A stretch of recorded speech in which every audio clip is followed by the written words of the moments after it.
The mining station Kepler 442 floated in the cold darkness of space like a metal island. Outside the thick windows, a dying star painted everything in orange and red light. The star was old and tired, slowly burning out after billions of years, but it still had enough heat to keep the mining operation running. Dr. Yuna Kim pressed her face against the observation deck window and watched the planet below. It was a brown and gray world, covered in deep valleys and tall mountains. Somewhere, down there in the deep caves and tunnels, her team was pulling rare metals from the ground. These metals were worth more than gold back on Earth. Yuna was not like the other people on the station. While they cared about mining and money, she cared about life. She was a scientist who studied alien creatures and plants. Most people thought her job was boring, but Yuna loved it. Every day brought new questions and mysteries. Her computer made a soft beeping sound.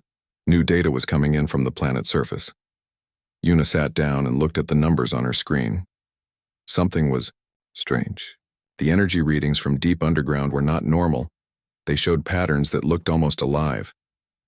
Computer, show me the deep scan results from Sector 7, Yuna said. The screen filled with colorful lines and shapes. Most of it looked like normal rock and metal. But there was something else. Deep below the surface, something was giving off a weak energy signal. It pulsed slowly, like a heartbeat. Captain Daeho Park walked into the observation room. He was a tall man with gray hair and serious eyes. He had been running mining operations for 20 years. Nothing surprised him anymore, or so he thought. "Dr. Kim, we need to talk," Daeho said. "My crews found something unusual down there." Yuna turned away from her computer. "Unusual how?" "See for yourself." Daeho handed her a data pad with photos from the mining site. The pictures showed a huge hole in the ground. The mining machines had broken through the rock floor of a cave. Below the hole was empty space, black and deep. "How big is it?" Yuna asked. "We dropped sensors down there. The cave is at least 500 meters wide and 200 meters deep, but that's not the strange part." Daeho swiped to the next photo. This one showed the cave floor far below. There was something down there, but the picture was not clear. It looked like a large dark shape, maybe as big as a truck. "What is it?" "We don't know. That's why we need you." Before Yuna could answer, the communication system crackled to life. It was Hyun Lee, the chief engineer. His voice sounded excited and worried at the same time. "Captain, you need to come to the control room right now. We're getting some very strange readings from the cave." Daeho and Yuna hurried to the control room. The space was filled with screens and blinking lights. Hyun stood in front of the main display, looking at numbers that changed every second. Beside him, Mina Cho worked at the communications desk, trying to contact Earth. "What do you have for us, Hyun?" Daeho asked. "The object in the cave is giving off energy. Not much, but it's definitely there. And look at this." Hyun pointed to a wave pattern on his screen. "These are sound waves, very low frequency, almost like what? Like breathing." Everyone in the room became quiet. They all stared at the screen, watching the slow, steady wave pattern. Up and down, like the chest of a sleeping person. Mina looked up from her communication desk. Her face was pale. "Captain, I can't reach Earth. The solar radiation from the star is blocking all our signals. We're on our own out here." Yuna felt her heart beating faster. "We need to go down there and look at it." "Absolutely not," Daeho said quickly. "We don't know what that thing is. It could be dangerous. Or it could be the discovery of a lifetime," Yuna replied. "Captain, this could be the first alien life form humans have ever found. We can't just ignore it." Hyun pulled up more data on his screen. "The cave has breathable air. Our sensors show oxygen and nitrogen just like Earth. The temperature is cool but not freezing. A person could survive down there with basic equipment." Taijin Ryu, the station's security chief, entered the control room. He was a short, strong man who always expected trouble. "I heard you found something in the caves. What kind of security risk are we looking at?" "We don't know yet," Daeho said. "Dr. Kim wants to investigate." Bad idea, Tajin said immediately. Unknown life forms are dangerous until proven otherwise. We should seal the cave and continue mining somewhere else. You can't be serious, Yuna said. This could change everything we know about life in the universe. Or it could kill us all. While they argued, young Jiwan Nam entered the room. He was a mining technician, barely 20 years old, but very good with machines. He looked nervous as he approached the group. Excuse me, Captain, Jiwan said quietly. I was monitoring the cave sensors and something just happened. Everyone turned to look at him. What kind of something? Daeho asked. The breathing pattern changed. It's faster now, and the energy output increased by 30%. They all looked at the main screen. The wave pattern was indeed different. Instead of slow, steady pulses, the waves came faster and stronger. It's waking up, Yuna whispered. As if responding to her words, a new sound came through the cave sensors. It was deep and low, like the call of a whale, but different. Alien. The sound filled the control room and made everyone feel small and strange. That's it, Tajin said. We're sealing the cave now. Wait, Yuna said. Listen to it. Really listen. They stood in silence as the alien sound continued. At first it seemed random, but slowly Yuna began to hear patterns. The sounds came in groups, with pauses between them, like someone trying to speak. It's trying to communicate, she said. Don't be ridiculous, Tajin replied. Animals make sounds. That doesn't mean they're intelligent. This isn't just any animal sound, there's structure to it, pattern, intelligence. The alien sound stopped suddenly. The control room became very quiet. Everyone waited, but no more sounds came from the cave. Is it gone? Jiwan asked. Hyun checked his instruments. No, it's still there. The energy readings are even stronger now. I think it knows we're listening. Yuna made her decision. I'm going down there. Dr. Kim, I forbid it, Daeho said. Captain, with respect, this is exactly why I'm on this station. To study alien life. We may never get another chance like this. She looked around the room at all the worried faces. These people were miners and engineers and soldiers. They thought with their hands and their weapons. But Yuna thought with her mind and her heart. And both told her the same thing. Whatever was down in that cave was waiting for them. It had been waiting for a very long time. 3 hours later, Dr. Yuna Kim stood at the edge of the great hole in the cave floor. She wore a protective suit and carried enough air for 6 hours. A strong rope tied around her waist connected her to the mining platform above. Captain Daeho had finally agreed to let her go down, but only with full safety measures. Can you hear me clearly? Mina's voice came through the radio in Yuna's helmet. Yes, perfectly. I'm starting my descent now. Yuna stepped over the edge and began to lower herself into the darkness. Her helmet light cut through the black air below. The cave walls were smooth and curved, like they had been carved by water over millions of years. But there were also strange marks in the rock that looked almost like writing. As she went deeper, the air grew warmer. Her instrument showed that the atmosphere was indeed safe to breathe, just as Hyon had said. But there was something else in the air. A smell like flowers and metal mixed together. 20 meters down, Yuna reported. The walls have unusual markings. They might be natural, but they look very organized. Copy that. What about the creature? Yuna looked down.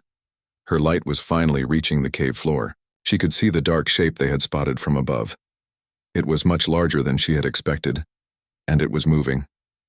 Contact confirmed. The creature is alive and moving. It appears to be very big.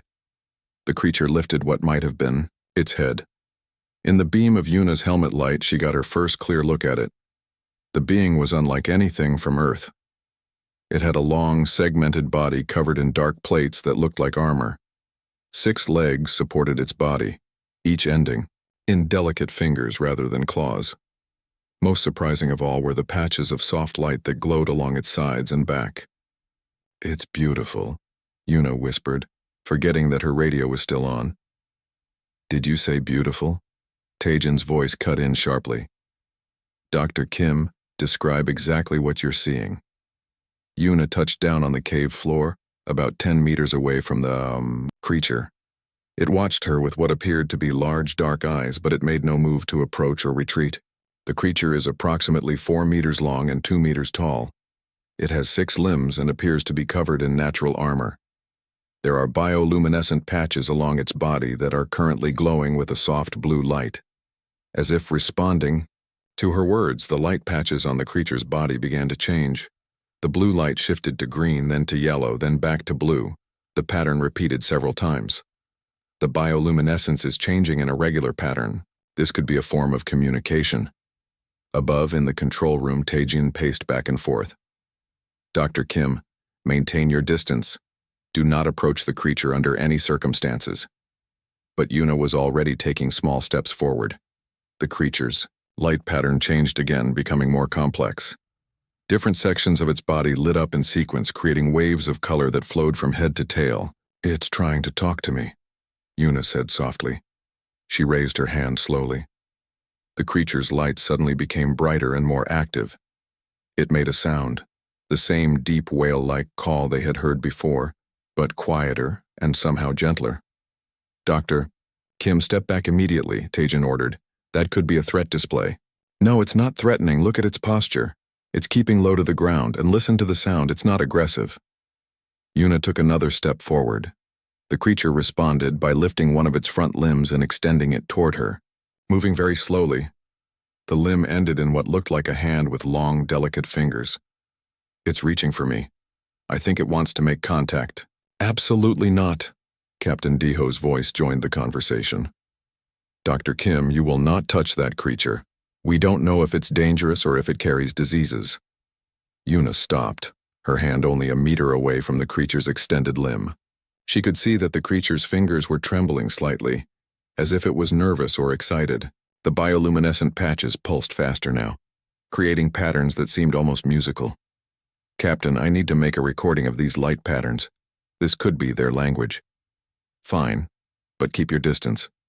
For the next 30 minutes, Yuna observed and recorded the creature's behavior. It seemed to be showing her different things.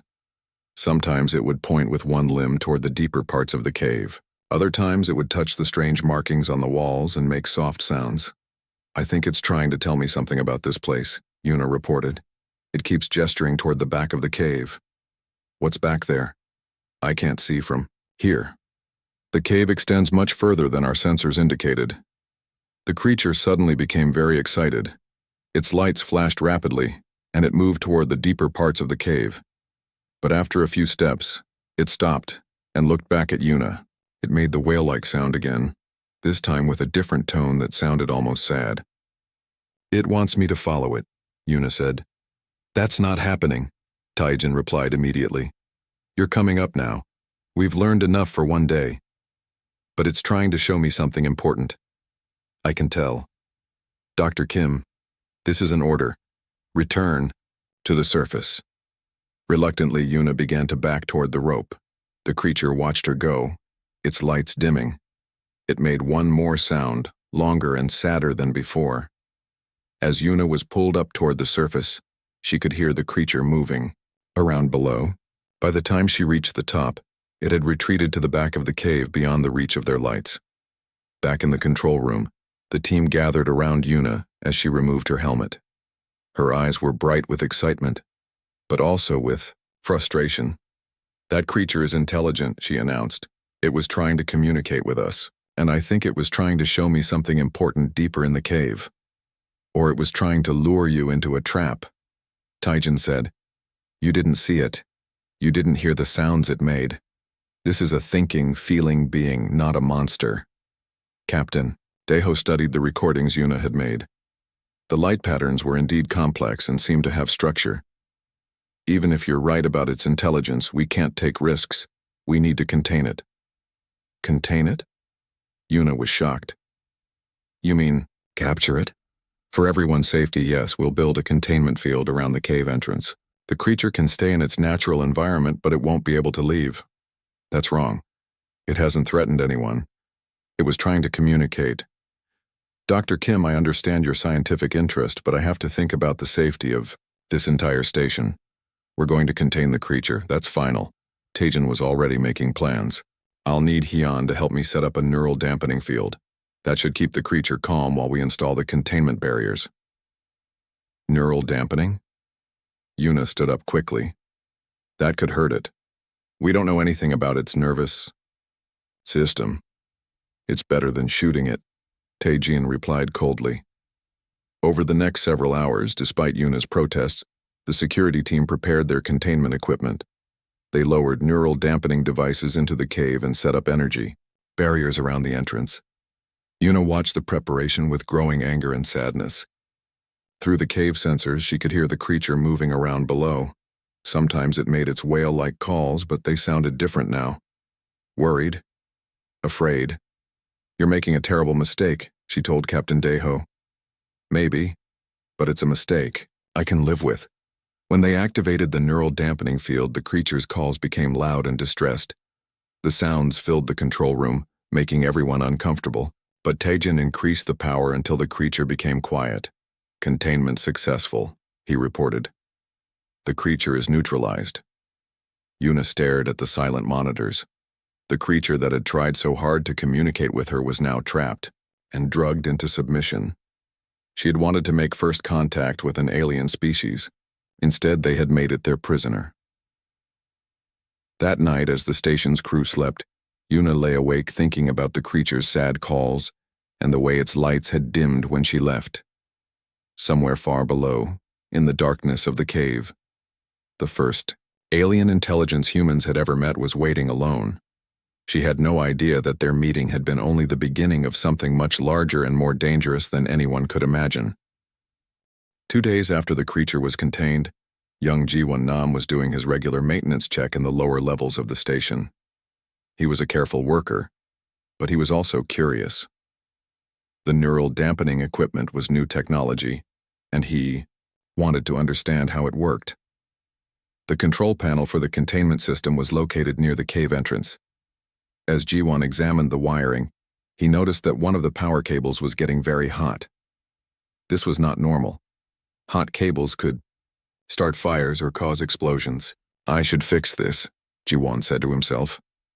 He opened his toolkit and began to work on the cable connection. The job required him to shut down the power for just a few minutes. Ji-won thought this would be safe since the creature had been quiet for 2 days. But the moment the neural dampening field went down, something changed in the cave below. The creature had been waiting. It had been pretending to be unconscious while actually fighting against the neural dampeners. When the field disappeared, the creature was free, but it did not attack. It did not try to escape to the surface.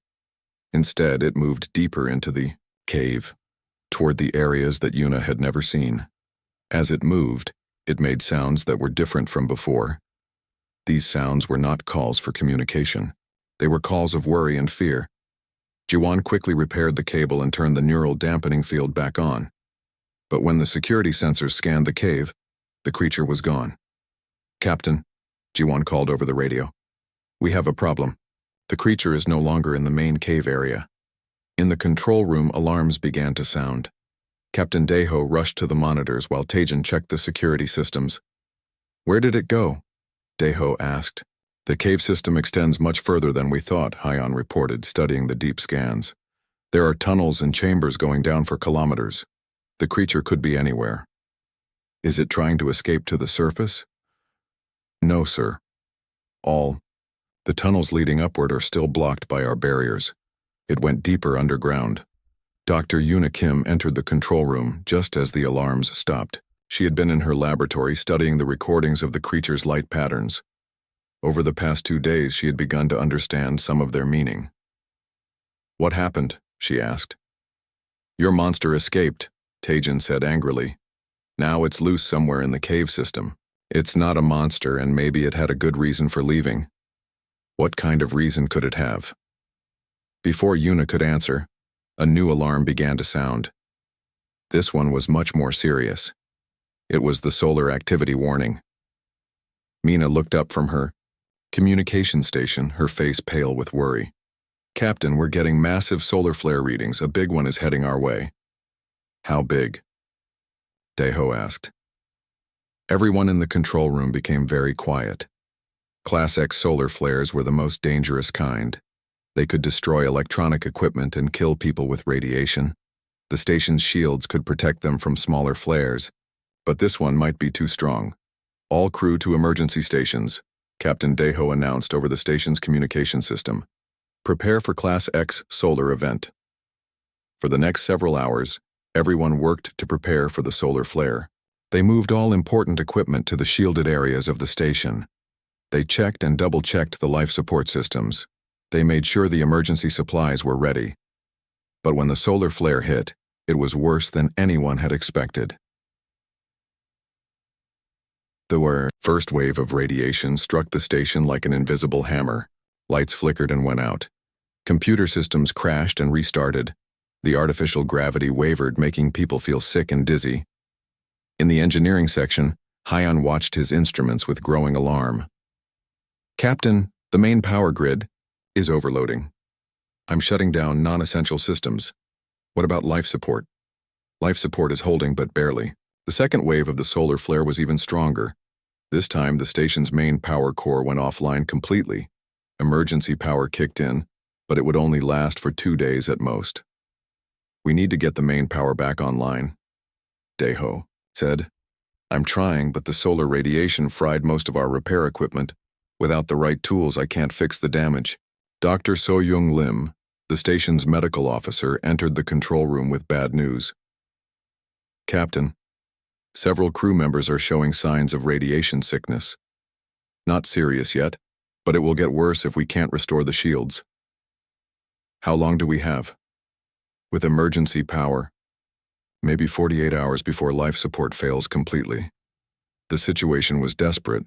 Without main power, they could not run the life support systems, the artificial gravity, or the radiation shields.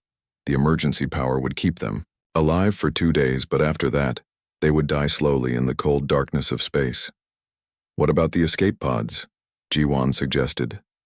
"The solar radiation damaged their navigation systems," Mina reported. "We could launch them, but they wouldn't know where to go. We'd be lost in space." "The planet," Yuna said suddenly. "We could go down to the planet's surface." "The planet doesn't have a breathable atmosphere at the surface," Jan reminded her. "But the caves do. Our sensors showed that the air in the cave system is safe to breathe. We could take shelter there until the solar radiation dies down." It was not a good plan, but it was the only plan they had. Captain Deho made the decision quickly. "Prepare the mining shuttles. We're evacuating to the planet's surface." The evacuation was rushed and chaotic. The crew grabbed emergency supplies, medical equipment, and whatever tools they could carry. The mining shuttles were not designed to carry so many people, but they had no choice. As the first shuttle prepared to launch, another problem appeared. The solar radiation was interfering with the shuttle's navigation systems too. The pilots would have to fly by sight, using only basic instruments. "I'll take the first shuttle down," Captain Deho announced. "If I make it safely, the others will follow." "Captain, let me go first," Jan volunteered. "I know the cave system better than anyone." "No.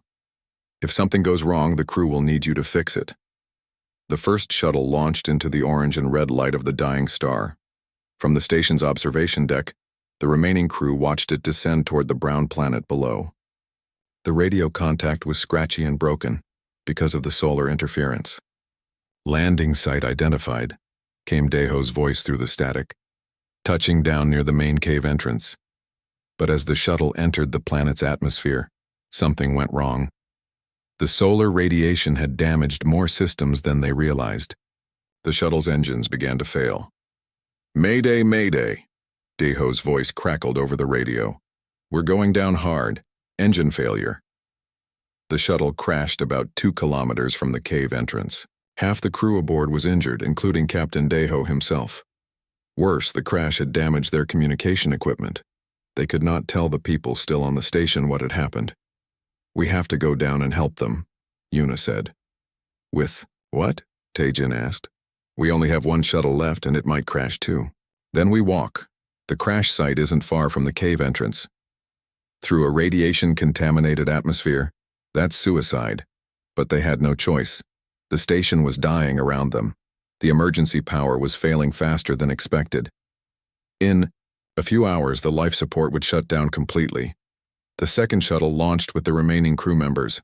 Yuna, Hyun, Taejin, Mina, So-young, and Jiwon all crammed into the small space along with as many supplies as they could carry. This shuttle made it to the planet's surface safely, but barely. They landed near the crashed first shuttle and quickly set up a temporary camp. Captain Daiho was hurt but alive. Several other crew members had broken bones and cuts from the crash. "We need to get everyone into the caves," So-young said as she treated the injured. "The surface radiation is getting stronger." They moved the injured crew members first, carrying them on stretchers made from shuttle parts. It was slow, difficult work. Everyone was tired and scared. As they approached the cave entrance, Yuna noticed something strange. The energy barriers that Taejin had set up to contain the creature were still working, powered by their own battery systems. But the neural dampening field was offline because of the solar radiation. "The creature might be active again," she warned the group. "Good," Taejin said grimly. "If it tries to attack us, at least we'll die fighting instead of slowly freezing to death." They entered the caves carrying their injured friends and their few remaining supplies. The air was warm and breathable, just as their instruments had shown. But it was also very dark. Their flashlights made small circles of light in the vast underground spaces.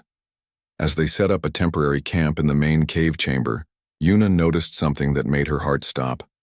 The creature was not in the cave with them, but she could hear sounds coming from the deeper tunnels. The same whale-like calls they had heard before, but sadder and more desperate. "It's still down there," she told the others. "Stay away from it," Taejin warned. "We have enough problems already." But Yuna was beginning to understand something important. The creature had not tried to escape to the surface when it was freed. Instead, it had gone deeper into the caves, toward something it was trying to protect. And now, trapped in the darkness with failing supplies and no way to call for help, the human survivors were about to discover what that something was. The real danger was not the creature they had called a monster. The real danger was that they had misjudged Ever. On the second day in the caves, Dr. Yuna Kim made a terrible mistake. She was exploring the tunnels alone, looking for a better source of water for the injured crew members. The cave system was much larger than anyone had imagined, with tunnels branching off in every direction like the roots of a giant tree. Yuna had been following what seemed like the main tunnel for about an hour when she heard a loud cracking sound behind her. She turned around just in time to see rocks falling from the ceiling. The tunnel she had used to enter was now completely blocked. "Hello," she called out, hoping someone would hear her. "Can anyone hear me?"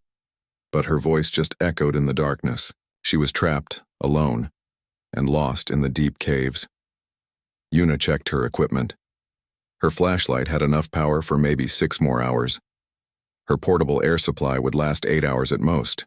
After that, she would have to breathe the cave air and hope it was safe in the deeper tunnels. She tried her radio, but the thick rock walls blocked the signal. Even if the others were looking for her, they would never hear her calls for help. "Stay calm," she told herself. "Think like a scientist." Yuna began to explore the area around the cave-in. Maybe there was another way back to the main chambers. She found several smaller tunnels, but they seemed to go deeper into the planet rather than back toward the surface. After 2 hours of searching, Yuna was getting desperate. Her flashlight was dimming, and she was starting to feel dizzy from stress and fear. She sat down on a smooth rock to rest and think about what to do next. That was when she heard the sound. It was the same whale-like call that the creature made, but it was very close. Yuna turned off her flashlight and listened carefully in the darkness. The sound came again, softer this time, almost like a question. A faint blue light appeared in one of the tunnels ahead of her. The light moved slowly, getting brighter as it came closer. Yuna knew what it was even before she could see clearly. The creature emerged from the tunnel, moving very carefully. Its bioluminescent patches glowed with soft blue and green light, making the cave walls sparkle like stars. When it saw Yuna, it stopped and made a quiet sound that was almost like a sigh. Yuna expected to feel afraid, but instead she felt relieved. At least she was not alone anymore. "Hello," she said softly. The creature's lights changed to a warm yellow color. It approached slowly, keeping its body low to show that it was not threatening.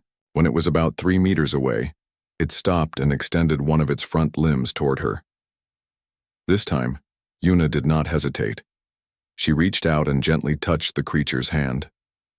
The skin was warm and smooth, like leather that had been polished for years. The creature made a sound that was almost like purring. Its lights became brighter and more colorful, creating beautiful patterns that danced across the cave walls. "You're not a monster at all, are you?" Yuna whispered. As if it understood her words, the creature began to show her something amazing. It used its bioluminescent patches to create pictures in the light. The pictures moved and changed, telling a story that Yuna slowly began to understand. The first picture showed many creatures like this one, living together in great underground cities. They were builders and artists, creating beautiful things from stone and metal. They were also parents caring for their young with great love and tenderness. The second picture showed a great disaster. The star above their planet was dying, sending out dangerous radiation that killed many of the creatures. The survivors had to go deep underground to escape the deadly light. The third picture was the saddest. It showed the creatures going into a deep sleep, hoping that someday the radiation would be safe and they could wake up again. But only one creature stayed awake to watch over the others. A guardian. A parent. "You've been alone all this time," Yuna said, and tears came to her eyes. The creature made a soft sound and gently touched her face with one finger. Then it showed her more pictures. These were about what it was guarding deeper in the caves. Dusak. Pictures showed a great chamber filled with what looked like large eggs or cocoons. Inside each one was a young creature, sleeping and waiting to be born. The guardian had been protecting them for hundreds of years, waiting for the right time for them to wake up. "Your children," Yuna breathed. "You're protecting your children." The creature's lights pulsed with what could only be described as love and hope. But then the lights changed to show worry and fear. The creature pointed deeper into the caves and made urgent sounds. It took Yuna's hand gently and began to lead her through the tunnels. As they walked, the creature's bioluminescence provided all the light they needed. Yuna noticed that the air was getting warmer and that there were more of the strange markings on the walls. After walking for about 20 minutes, they entered a vast chamber that took Yuna's breath away. The ceiling was so high that her eyes could not see it in the dim light. And covering the floor of the chamber were hundreds of large oval shapes that glowed with their own soft light. "The nursery," Yuna whispered. Each of the glowing cocoons was about the size of a person. Through their translucent walls, Yuna could see the shapes of young creatures inside, curled up like sleeping babies. They had been waiting to be born for centuries. But something was wrong. Some of the cocoons were dimmer than others. A few had stopped glowing completely. The creature led Yuna to one of the dying cocoons and touched it gently. Its lights flashed with patterns that clearly showed distress and sadness. The creature made sounds that were like crying. "They're dying," Yuna realized. "The solar radiation is affecting them even down here." The creature looked at her with its large, dark eyes and made more light pictures. These pictures showed Yuna something that broke her heart. The creature's own life energy was connected to the cocoons. It had been sharing its life force with them for centuries, keeping them alive when the environment could not. But now the creature was getting weak. The solar flares from the dying star were getting stronger, and the radiation was slowly poisoning everything on the planet. Soon the creature would not have enough energy to keep the cocoons alive. That was why it had tried to communicate with the humans. It was hoping they could help save its children. "I understand now," Yuna said. "You weren't trying to hurt us, you were asking for help." The creature touched her hand again and showed her one more picture. This one was about Yuna herself. The picture showed her carrying the knowledge of this place to other humans, asking them to protect the nursery and help the young creatures survive. "You want me to be their guardian too." The creature's lights pulsed with hope and gratitude. But then Yuna noticed something that made her very worried. The creature's bioluminescent patches were dimmer than they had been just an hour ago. The effort of communicating and moving through the caves was using up its remaining energy. "You're dying too," she said softly. The creature did not deny it. Instead, it touched one of the brighter cocoons and made a sound that was both sad and hopeful. It was telling her that as long as the young one survived, its death would have meaning. Yuna felt her heart breaking. This magnificent being had spent centuries alone, protecting children that were not even its own species anymore. They had evolved and changed during their long sleep, but still the creature loved them and cared for them as if they were its own family. "There has to be something we can do," Yuna said. But even as she spoke, she felt her own strength fading. Her portable air supply was running out, and she was starting to breathe the cave atmosphere. The air was safe, but it had less oxygen than she was used to. She was getting dizzy and weak. The creature noticed her distress immediately. It made worried sounds and began to examine her equipment. When it understood that her air supply was failing, it did something that amazed Yuna. The creature moved very close to her and wrapped its arms around her gently. Then its bioluminescent patches began to glow brighter than ever before. Yuna felt warmth spreading through her body, and suddenly she could breathe more easily. The creature was sharing its own life energy with her, just as it had been doing for its children for centuries. "No," Yuna protested. "You're already too weak. You can't give me your energy too." But the creature ignored her protests. It held her close and continued to share its life force, keeping her alive even though it was killing itself to do so. In that moment, Yuna understood what true sacrifice meant. This being, which her people had called a monster, was the most noble and selfless creature she had ever met. It would give up everything, even its own life, to protect those it loved. As the creature's lights grew dimmer, Yuna made a promise that she would keep for the rest of her life. "I will protect them," she whispered. "I will make sure they survive, I promise." The creature's lights pulsed once more, with what looked like gratitude and peace. Then it began the long, difficult journey back toward the surface, carrying Yuna in its arms and using the last of its strength to keep her alive. The journey back to the surface was the longest and most difficult of Dr. Yuna Kim's life.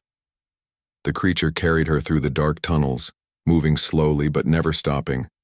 With each step, its bioluminescent patches grew dimmer. With each breath, its life force grew weaker. "Please stop," Yuna whispered. "You're killing yourself to save me." But the creature would not listen. Every few minutes it would pause to share more of its energy with her, making sure she had enough strength to survive. Its touch was gentle and warm, like a parent caring for a sick child. As they traveled through the caves, Yuna tried to memorize every tunnel and passage. She needed to remember the way back to the nursery chamber. The sleeping young ones would need protection, and she was now their guardian. Above ground, the rest of the crew was searching desperately for Yuna. Hyun had found the cave-in that blocked the tunnel she had been exploring. He and Ji-won were trying to dig through the rocks, but the work was slow and dangerous. "We need better equipment," Hyun said, wiping sweat from his face. "The creature might have taken her," Taejin suggested darkly. "Maybe it's holding her prisoner somewhere in the deep caves. Or maybe it's trying to help her," Captain Daeho said. Despite his injuries from the shuttle crash, he had insisted on joining the search. Dr. Kim always said the creature was intelligent. Maybe it knows these caves better than we do. Meanwhile, deep underground, the creature was struggling to keep moving. It had been carrying Yuna for over 3 hours, and its strength was almost gone. Several times it stumbled and nearly fell, but it always caught itself and kept going. "We can rest," Yuna told it. "I can walk for a while." The creature tried to put her down, but Yuna's legs were too weak to support her weight. The thin air in the deep caves and the stress of being lost had taken away most of her strength. Without the creature's life energy, she would have died hours ago, so the creature picked her up again and continued walking toward the surface. As they climbed higher through the cave system, Yuna began to recognize some of the passages. They were getting close to the main chamber where the other humans were camped. But the creature was moving more and more slowly. Its lights were so dim now that they barely provided enough light to see the path ahead. "You're almost there," Yuna encouraged it. Just a little further. The creature made a soft sound that might have been a sigh. It stopped walking and gently set Yuna down against the cave wall. For a moment, she thought it was just resting. But then she saw that its lights were flickering like a candle in the wind. "No," she whispered. "Don't give up now. We're so close." The creature looked at her with its large dark eyes. In those eyes, Yuna saw great sadness, but also great peace. The creature had accepted that it was going to die, but it was happy that it could save at least one life. With tremendous effort, the creature stood up one more time. It lifted Yuna in its arms and began to walk again, but each step was a struggle. Its breathing was labored and difficult. Its bioluminescent patches were barely glowing at all. They reached a section of the cave that Yuna recognized. The main chamber was just ahead, around one more turn in the tunnel. She could hear voices echoing from that direction. Her friends were still searching for her. "Hello," Yuna called out as loudly as she could. "I'm here. I'm in the east tunnel." "Yuna," came Hyun's voice, faint but clear. "Where are you?" "Follow my voice. I'm coming toward you." The creature heard the human voices and used the last of its strength to move faster. It wanted to make sure Yuna reached safety before it died. They rounded the final turn in the tunnel. Bright flashlight beams suddenly filled the darkness. Hyun, Jiwon, and Captain Daeho were running toward them, their lights dancing on the cave walls. "There she is," Jiwon shouted. But when the humans saw the creature carrying Yuna, they stopped running. Tajin, who was behind the others, immediately raised his weapon. "Get away from it," he yelled to Yuna. "We'll kill it." "No," Yuna called back, her voice weak but urgent. "Don't hurt it. It saved my life." The creature gently placed Yuna on the ground near the humans. Then it stepped back, swaying on its feet like a tree in a strong wind. Its lights flickered one last time and then began to fade completely. "It's dying," Yuna whispered. Captain Daeho approached slowly, his hands empty to show he meant no harm. He looked at the creature with new understanding. "It brought you back to us." The creature looked at each of the humans in turn. Then it did, something that surprised everyone. It bowed its head deeply, like a person showing respect or asking for forgiveness. In that moment, all the humans understood. This being that they had called a monster had shown them more kindness and courage than they had shown it. It had risked everything to save one of them, even though they had treated it as an enemy. The creature's legs finally gave out, and it collapsed to the cave floor. But it was not finished yet. With its last bit of strength, it began to create light patterns on its body. The patterns were different from any Yuna had seen before. These were not words or pictures. They were something deeper. "It's trying to tell us something important," Yuna said. Dr. Soyoung Lim, who had arrived with medical supplies, knelt beside the dying creature. "Its life signs are failing. There's nothing I can do to help it." The creature's light patterns became more urgent. Yuna realized it was trying to show them the location of the nursery chamber. It was giving them a map, made of light and memory, so they could find and protect the sleeping young ones. "I understand," Yuna told the creature. "I remember the way. I will keep my promise." The creature's lights pulsed once with what looked like gratitude. Then they began to dim forever. But the creature had one final gift to give. As its life ended, all of its remaining energy flowed outward in a brilliant flash of light. The light filled the entire cave system, reaching into every tunnel and chamber. For just a moment, the caves were as bright as day. The light reached the nursery chamber far below, touching each of the sleeping cocoons with gentle warmth. The young creatures inside stirred in their sleep, not ready to wake up yet, but comforted by the knowledge that they were still protected and loved. When the light faded, the creature was gone. Its body remained, but the intelligence and love that had made it special had passed into the planet itself, becoming part of the caves and the sleeping children it had protected for so long. The humans stood in silence around the creature's still form. Even Taejin had lowered his weapon and bowed his head with respect. "We were wrong about it," Captain Daeho said quietly. "We called it a monster, but it was the best of us." Over the following days, as the solar radiation finally began to weaken and rescue ships arrived from Earth, Yuna told the story of the creature and its children. She led expeditions back to the nursery chamber and established a protection zone around it. The sleeping young ones would not wake up for many years, but when they did, they would find a world that was ready for them. Humans and the creatures. Species would live together in peace, sharing the planet and learning from each other. Yuna kept her promise to the creature. She became the official guardian of the nursery, making sure that no one would ever again mistake love and protection for monstrosity. Years later, when the first of the young creatures finally woke up, they saw Yuna's face looking down at them, with the same love and care their guardian had shown. They were not afraid because they could sense that she carried part of their protector's spirit within her.